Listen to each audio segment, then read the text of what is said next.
Bismillahirrahmanirrahim. Mes étudiants de deuxième année en sciences énergie renouvelable appliquées, retour à notre leçon de plan d'expérience, toujours avec le premier chapitre, méthodologie des plans d'expérience, منهجية مخططات التجارب, avec le troisième point, c'est le vocabulaire et terminologie.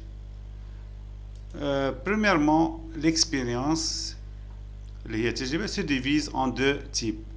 C'est l'expérience simple, sans assister par un seul variable, et les expériences factorielles. Dans cette expérience, on utilise l'effet de deux facteurs ou plus. On utilise toutes les combinaisons possibles entre plusieurs niveaux de facteurs à étudier. Remarque, les plans que nous allons étudier sont multifactoriels et sont appelés habituellement plans factoriels. Toujours avec le vocabulaire de 3.2, c'est le facteur, ou باللغة العربية العامل, c'est le variable qui agit sur le système. Il y a deux types, les facteurs quantitatifs, اللي هو العامل الكمي, comme la température, la pression, la concentration d'un réactif, et le facteur qualitatif, العامل الكيفي اللي مثل par exemple grand, long, efficace, etc. De 3.3, la réponse, c'est le grandeur que l'on mesure pour connaître l'effet sur le facteur sur le système. C'est le résultat plus exactement. Voilà un système.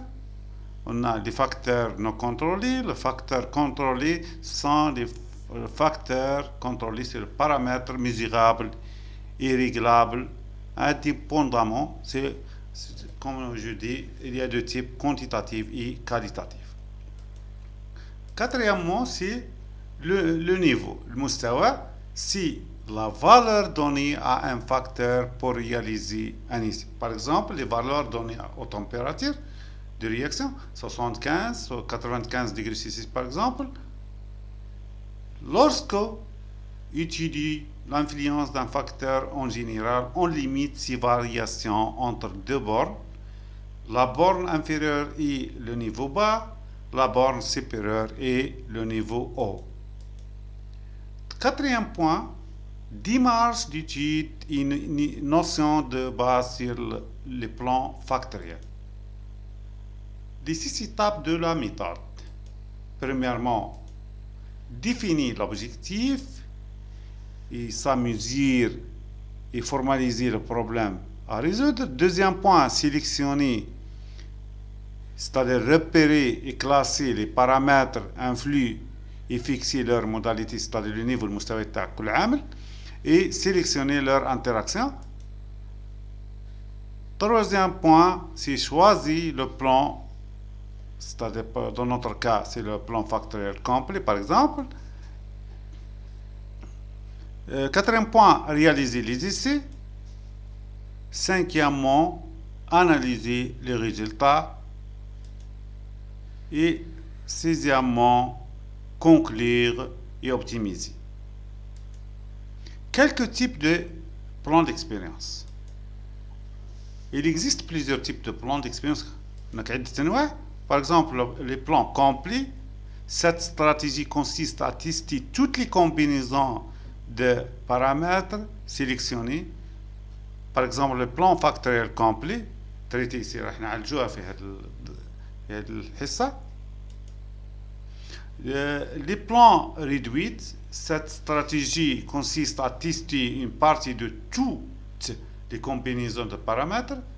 Exemple, plan factoriel fractionnel complet, non traité ici. Et on a les plans Taguchi,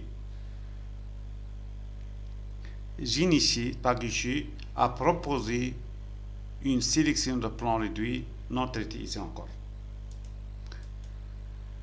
Notion de base, c'est le plan factoriel complet.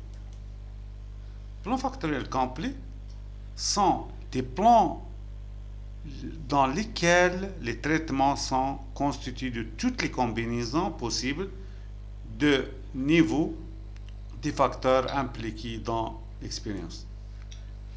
Les objectifs de plan factoriel, on a deux objectifs. L'étude de l'effet principal de chaque facteur, دراسة التأثير الأساسي لكل العوامل. Deuxième point, l'étude d'interaction entre les facteurs. Nombre d'expériences n pour un plan factoriel complet, n est égal I à la puissance k fois r, tel que k le nombre de facteurs, k عدد العوامل, L c'est le nombre de niveaux et R c'est le nombre de répétitions, التكرار تجارب. Exemple d'application. Présentation d'un cas pratique, c'est la préparation d'une tasse de thé. تحضير كاس من الشاي مثلا. L'objectif, établir la gamme d'une recette optimale de préparation d'une tasse de thé conforme au goût du consommateur. La méthode, c'est pour cela on a demandé à un ensemble de 50 consommateurs de goûter la tasse de thé et donne leur évaluation sur l'échelle proposée. طلبنا من 50 متذوق باش يتذوقوا كاس الشاي هذا ويعطونا تنقيط حسب السلم المقترح. Voilà les facteurs à étudier, c'est la quantité de thé en grammes, la température d'eau utilisée en degrés Celsius et la durée d'extraction de thé. Voilà les facteurs et voilà les niveaux, niveau bas et niveau haut. 2 grammes, 3 grammes, 95, 85, 95 et 2 minutes à 3 minutes. Voilà l'échelle de notation. Si la tasse de thé est bonne, la note est 15, si la moyenne 10, c'est passable 15. La réponse, 5, pardon. La réponse étudiée est bien étant entendu moyenne générale de ces consommateurs qui sont goûtés la tasse de thé. C'est-à-dire ناخذ معدل تنقيط اللي يوضعوا هؤلاء المتذوقون.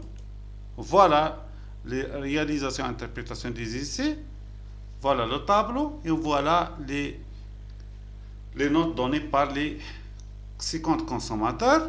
Dans le cas par exemple de 2 grammes de thé et à 85 degrés, ceci c'est durée d'extraction de 2 minutes, la note c'est 5, etc. jusqu'à la fin. Donc on fait l'optimisation, on a trouvé que la quantité de thé optimale 2 grammes, la température de l'eau on a trouvé 95 avec 2 minutes d'extraction et 85 avec 3 minutes d'extraction. Remarque très importante, dans la réalité, la sélection des paramètres influents et leur modalité repose sur opération de brainstorming, c'est-à-dire عصف ذهني, par les professionnels de domaine et l'utilisation de diagrammes de Ikigawa cause-effet. C'est l'objet de chapitre ou l'objectif du chapitre 2. Deuxième chose, c'est la discussion et la conclusion finale repose encore sur l'analyse graphique, l'analyse statistique et c'est l'objet du chapitre 3 et 4. Merci pour votre attention et مع تحيات أستاذكم دكتور بربح محمد.